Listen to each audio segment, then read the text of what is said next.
Servus, grüß euch und habe die Ehre. Ich begrüße euch zu einem neuen Video zu Feldholzen on Tour. Heute sind wir im Minger am Theresienplatz oder auf der Theresienwiese. Ja. Da in der Nähe bei der Bavaria fangen wir an und dann haben wir ein bisschen umgeschaut und habe das Deutsche Museum oder das Deutsche Verkehrsmuseum entdeckt. Ja. Da sind Züge drin, da sind Auto drin, haben Moped drin. Von 1900 hau mich tot bis ja, 1980, 1990 so ungefähr.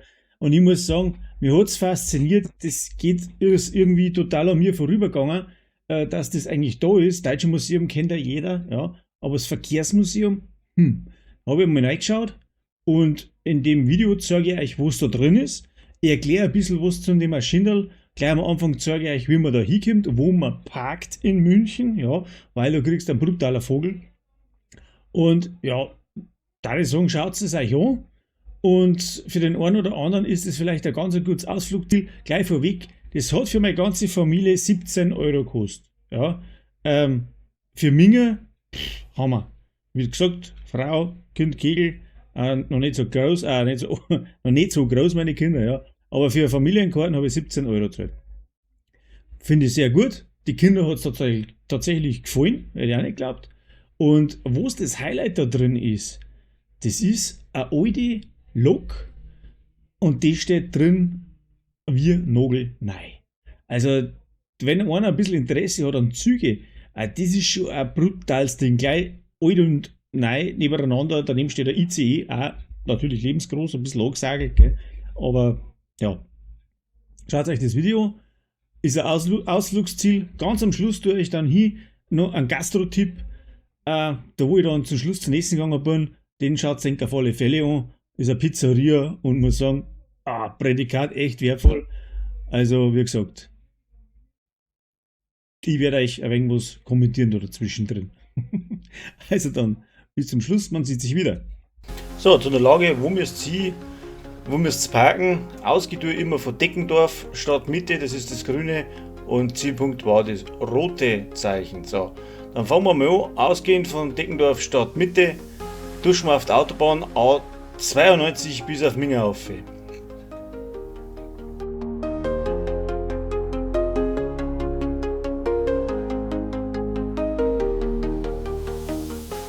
So, in München angekommen, jeder kommt von einer anderen Richtung, gibt das einfach das Verkehrsmuseum ins Navi ein. Der große Fleck, wo es da so knockert ist, das ist Theresienwiesen. Auf der Theresienwiesen kann man im Normalfall parken, kostet was. Ja. Ich habe parkt in der Straße da links daneben, wo das gelbe ist, das gelbe kleine Pfeilchen da. Da sind auch Parkplätze entlang der Straße. Hat mir 2 Stunden, glaube ich, 3-4 Euro gekostet. Ist egal, was die fast in München kostet, überall wegen etwas. Aber wie gesagt, Normalfall Theresienwiese. Und da, wo der Parkplatz ist, ist Bavaria nicht weit weg.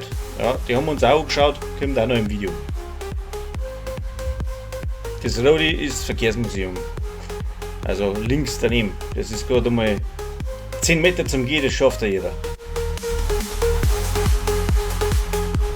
So, anfangen wir dann mal bei der Bavaria. Die Bavaria-Statue in München. Eines der bekanntesten Wahrzeichen Bayerns, das hoch über der Theresienwiese thront.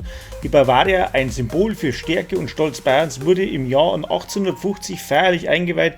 Ihr Schöpfer war Bildhauer Ludwig Schwanthaler, während der Guss von Ferdinand von Müller durchgeführt wurde. Die Statue besteht aus Bronze, wiegt stolze 87 Tonnen und misst insgesamt 18,52 Meter in der Höhe. Inklusive des Sockels erreicht sie beeindruckte 25 Meter. König Ludwig I. von Bayern beauftragte dieses Monument, um die kulturelle Größe Bayerns zu repräsentieren und zu würdigen. Die Bavaria hält ein Schwert in der Hand und hat einen Löwen an der Seite, der Stärke und Schutz symbolisiert. Sie ist aber mehr als bloß ein Blickfang. Im Innern der Statue verbirgt sich eine Wendeltreppe, die Besucher ermöglicht, bis in den Kopf zu steigen und einen atemberaubenden Blick über die Theresienwiese von München zu genießen. Dieser beeindruckende Moment vereint Kunstgeschichte und bayerische Identität und erinnert uns an die kulturelle Blütezeit des Königreichs Bayern. Die Bavaria bleibt bis heute ein stolzes Symbol für das Land und seine Menschen. Und darum fangen wir da an. Und jetzt schauen wir uns das entdeckte Museum an, das Verkehrsmuseum. Ja, den Eingang, den zieht gleich mal die Lokomotive von der Zugspitze. Eine der ersten, die aufgefahren ist, wenn nicht überhaupt die erste. Elektrifiziert, umweltfreundlich, passt. Und am Anfang kennen wir gleich mal die Teile, die wo ich nur kenne als kleiner Bub. Da ist der Opa nochmal angefahren mit dem Zeug.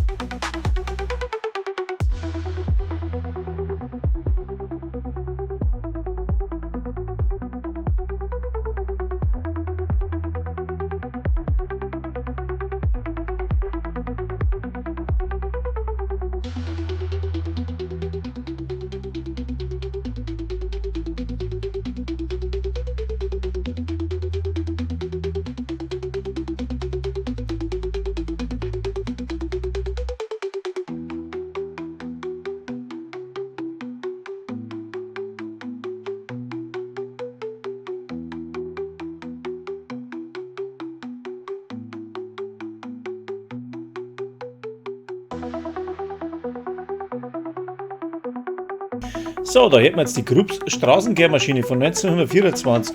Mich hat das Ding fasziniert, weil, ja, Arbeitserleichterung, das Ding hat 2 fertiggezogene Kehrmaschinen oder 60 Arbeiter ersetzt.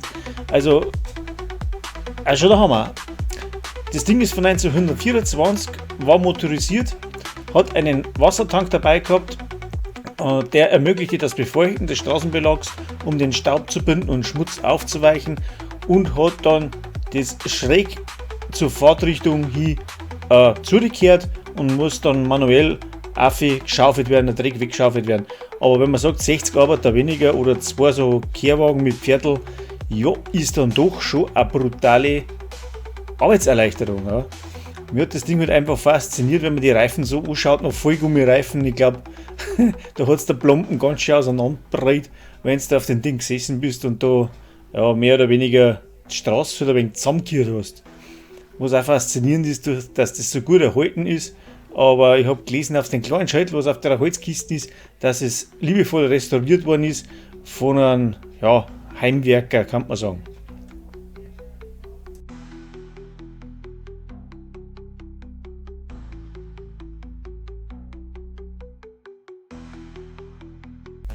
Ja, zu dem Wagen, zu dem Dapolin-Wagen, gefällt mir auch noch ein wenig was ein. Da haben sie Petroleum ausgefahren. Ja. Da hat sich jeder sein Kandel, was er daheim gehabt hat, so 10 Liter Kandeln, hat er sich da auffüllen lassen können. Die hat da mit dem Pferdl von dran um und umgefahren und das war das Lampenöl. Also das Petroleum war damals ja ganz wichtig. Ja.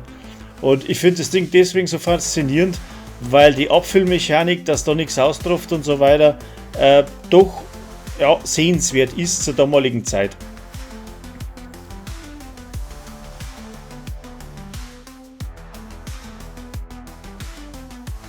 Und da haben wir schon mal eine kleine Feldbahn-Dampflokomotive. Die ist von 1903 und seit Mitte des 19. Jahrhunderts wurden die Feldbahnen im Rahmen von größeren Bauvorhaben für den Transport von Baumaterialien verwendet. Die robuste kleine Lokomotive war einfach zu bedienen und sehr wartungsarm. Sie konnte überall dort, wo das Gelände oder der Boden den Einsatz von Lastkraftwagen nicht zuließ, eingesetzt werden, da sie nur einen schmalen Fahrweg benötigen und der Untergrund wenig belastet wird. Die ausgestellte Lokomotive wurde im Jahr 1903 von der Münchner Baufirma Leonhard Moll erworben und beim Bau des Deutschen Museums eingesetzt. Und genau deswegen habe ich das Ding jetzt einmal kurz vorgestellt. Mich fasziniert es immer wieder, so eine kleine Lok, muss Schienen legen etc. und trotzdem besser wie Lastwagen zur damaligen Zeit, muss man sich mal vorstellen.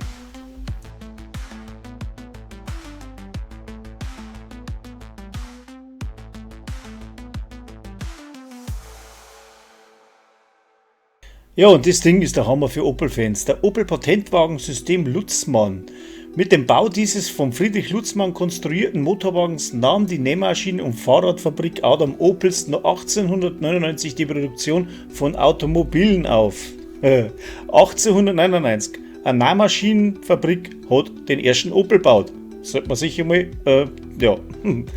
Nach konjunkturellen Schwankungen im Fahrradbau übernahmen die Brüder Opel 1899 die Motorwagenfabrik von Lutzmann mitsamt Belegschaft. Zwar wurde der Kleinwagen mit Heckmotor und Antrieb über Lederriemen und Vorlegewelle und Ketten nur 65 Mal gebaut, bevor Lizenzbauten eines anderen Wagens das Modell bei Opel ablöste. Gleichwohl begründete er eine Automobilproduktion, die Opel bis 1937 zum größten europäischen Automobilhersteller werden ließ. Also von der Nahmaschinenfabrik zum Autohersteller.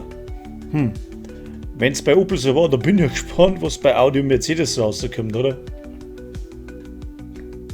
Mir hat der kleine Wagen interessiert und gefallen mit seinen 4 PS, 20 km/h Höchstgeschwindigkeit und 100 oder 1500 Kubik.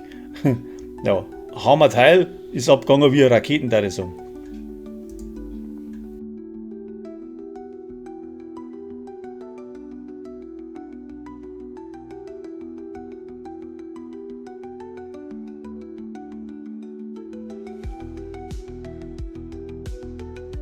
So, das Benz-Ideal von 1901 ist ein Meilenstein der Automobilgeschichte, angetrieben von einem Einzylinder-Benzinmotor mit etwa 5 bis 6 PS, setzte es Maßstäbe in Sachen Komfort und Handhabung. Mit seiner lenkbaren Vorderachse und dem praktischen Schaltgetriebe brachte es Fortschritt auf die Straße. Entwickelt von Karl Benz, war das Modell perfekt für gut betuchte Kunden seiner Zeit. Ein Symbol für den Übergang vom motorisierten Kutschenwagen zum modernen Auto. Zuverlässig, praktisch und ein echtes Stück Automobilgeschichte.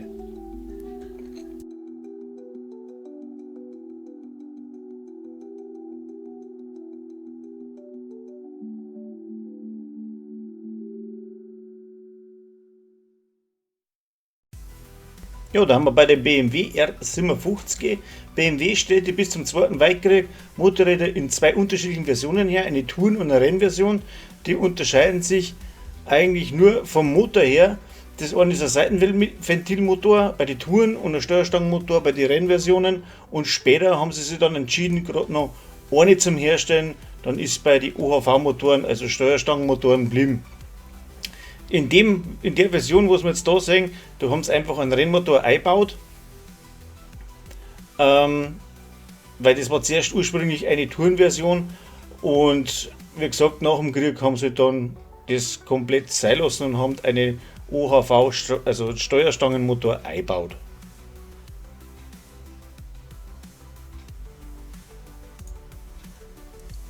So, ja, und der BMW 3, den habe ich deswegen aufgenommen, weil der BMW 3, das ist eigentlich BMW Dixie 315 Sport Zweisitzer. Ja. Mit dem Dixie begann bei BMW der Einstieg in die Automobilproduktion. Der Kleinwagen gehörte in den 1920er Jahren zu den Versuchen, in Deutschland preisgünstige Autos auf den Markt zu bringen. Hat Opel übrigens auch versucht. Das Fahrzeug ging auf einen erfolgreichen britischen Kleinwagen, den Austin 7, zurück. 1927 nahm die Fahrzeugfabrik Eisenach die Produktion des Wagens zunächst in Lizenz auf. Es gab den Dixie als Limousine und als offenen Wagen. Ende 1928 übernahm BMW die Dixie-Herstellung. Die Eisenacher Version des DA1 wurde weiterentwickelt. Der BMW Dixie erhielt in der Limousinenausführung unter anderem eine größere Ganzstahlkarosserie, die A2, die bei MB Budd in Berlin hergestellt wurde. Insgesamt entstanden bis 1932 16.000 Dixie 315. Jo, das Ding ist da nicht so schlecht. Hat 749 Kubik gehabt, ist ungefähr 80 gegangen und bei den Straßen, ja, ich hoffe, dass er gute Federung gehabt hat.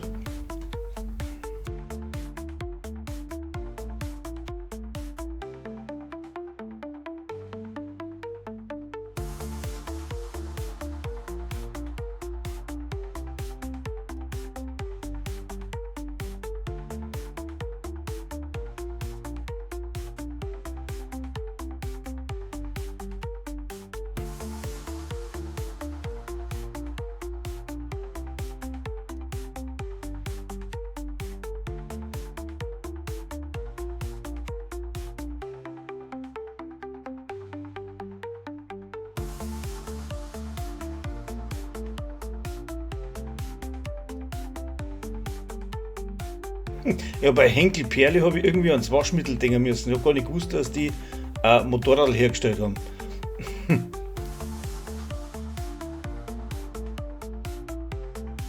So, jetzt mein Liebling, die Dampflokomotive Puffy Billing. Die ist die einzige oder die älteste erhaltene Dampflokomotive der Welt und steht in Minga. Also ein Meilenstein von der früheren oder frühen Eisenbahngeschichte und ein paar Informationen. Baujahr 1813 bis 1814. Einsatzgebiet ursprünglich für einen Kohletransport auf die Wagonways. Später wird es dann zur Eisenbahn genannt, ja. Kohlegrube William in der Nähe von Newcastle upon Tyne, England. Ziel, die Maschine sollte Kohle auf den Schienen transportieren und die Pferdekraft ersetzen, die bis dahin für den Transport genutzt wurde. So, jetzt habe ich fertig. Also ich hoffe, ich habe euch das Ding ein bisschen näher bringen können. Also ich finde das klasse, ja. Das Museum, es ist ein Bruchteil von dem und hat schon 15 Minuten gedauert. Ein Bruchteil von dem, was da wirklich drin steht. Das muss man sich einfach, wenn man technisch ein bisschen oder das Verkehrswesen ein bisschen interessiert, dann muss man das unbedingt anschauen, muss ich ganz ehrlich sagen. Wie gesagt, der Zug war für mich mein Highlight. IC haben wir gar nicht so genau angeschaut, aber die alte Dampflok ist halt eine oder die älteste auf der Welt noch existierende Dampflok, wo es halt so umeinander steht und die steht bei uns in Minga. Da haben wir wieder ganz gut gemacht. Ich habe mir jetzt auch umgezogen, ich bin da durchgeschwitzt vor der ganzen Laberei. Konzentration ohne Ende, gell. Jetzt bringe ich euch nur den Gastro-Tipp, wie ich euch versprochen habe. Und sage dann schon mal herzlichen Dank fürs Zuschauen. Lasst mir ein Abo und ein Like da. Und lasst mir in die Kommentare da, ob das was für euch ist, so ein Video, oder ob ich es eher sein lassen soll. Ich lasse sowieso nicht bleiben. Aber nein, schreibt meine, was davon haltet, was kann man besser machen. Filmen ist in so Dingen halt einfach nicht unbedingt erlaubt, gell. Und darum halt muss ich mit Fotos arbeiten, weil Fotos darf man fast überall machen, nur filmen, da haben andere Leute noch ein Problem. Und ja, dass es ganz leise ist, das ist halt einfach nicht der Fall, gell. Also wie gesagt, ich hoffe dann bis zum nächsten Mal. Man sieht sich und Servus. So, meine Freunde, so wie versprochen, jetzt das Lokal Ristorante Toretta. Das liegt in der Altstadt Landshut und meiner Meinung nach eines der allerbesten Lokale zum Chillen. Es ist immer es sind sehr oft Livebands anwesend, Jazz, Blues und das in dieser Atmosphäre. Man sieht draußen in der Altstadt sind die Stühle aufgestellt, ist ein bisschen in einem, sage ich mal, Hinterhof versteckt. Macht eine absolut geile Pizza zum vernünftigen Preis. Ich habe bezahlt für meine Familie, wir sind 4 Leute gewesen, 40 Euro, Essen, Trinken, Pizza, Salat. Da kann man nicht meitern. Wie gesagt, ist in Landshut, in der Altstadt, ein bisschen versteckt. Ich werde unten die Webseite verlinken. Tragt euch ein für den Newsletter bei dem Meister Toretta, weil dann kriegt man sofort mit, wenn da wieder neue Events sind, wenn Blues gespielt wird. Beim letzten, wo ich aufgeschlagen bin, war Bernie and Friends und das ist ein sehr bekannter Jazzmusiker, der Al Jones. Der war da. Also wenn man Glück hat, dann kann man echt Koryphäen in dem Lokal treffen, auch einfach mal so. Und ich würde euch ans Herz legen, seid in Landshut oder wenn ihr in Landshut seid, nachher schaut da vorbei, trinkt mal einen Kaffee, schaut euch das Ambiente an und ja, jeder, der wo das, ja, so mit das bisschen Rustikale mag oder den italienischen Flair, der wird sich da wohlfühlen, würde ich sagen. Ja. So, das war's jetzt dann von meiner Seite und ich wünsche euch einen schönen Tag. Kommt's gut durch die Wochen. Oh, und einen habe ich noch total vergessen, und zwar die Lage von dem Ding.